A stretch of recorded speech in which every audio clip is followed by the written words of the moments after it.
ایک طرف آزاد کشمیر میں لوگوں کی لاشیں پڑی ہے اور دوسری طرف پاکستان مسلم لیگ نون جیت کی خوشی میں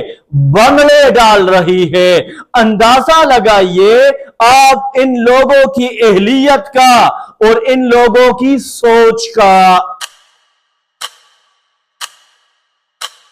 جہاں ٹرن آؤٹ 20 سے 25% ہو، اور یہ بھی میں احتیاطاً زیادہ بتا رہا ہوں، غالب امکان یہی ہے کہ اس سے بھی کم ہوگا، اس میں کوئی ڈاؤٹ نہیں۔ یعنی اگر 100 میں سے صرف 20 یا 25 لوگ ووٹ ڈالنے کے لیے باہر نکلے اور میدان صرف دو پارٹیوں پاکستان مسلم لیگ نون اور پاکستان پیپل پارٹی کے لیے خالی ہو، کیونکہ پاکستان تحریک انصاف پہلے ہی آزاد کشمیر کے الیکشن کا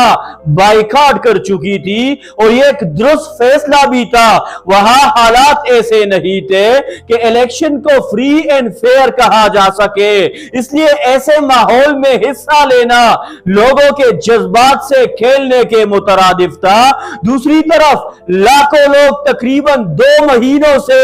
احتجاج کر رہے ہو، ان پر بلا ضرورت تشدد بھی ہو رہا ہو، اور ایسے ماحول میں پاکستان مسلم لیگ نون پہلے مرحلے کی کامیابی پر بنگلے ڈالے، خوشیاں منائے، بلکہ یہ سٹیٹمنٹس بھی دے کہ مظاہرین صرف چند ضدی لوگ ہیں، ہمیں ان کی پرواہ نہیں، تو پھر آپ خود اندازہ لگا سکتے ہیں کہ ان کی پولیٹیکل سوچ اور اہلیت کس لیول کی ہے۔ آج محسوس ہوتا ہے کہ اگر پاکستان صرف انہی لوگوں کی اہلیت پر چل رہا ہوتا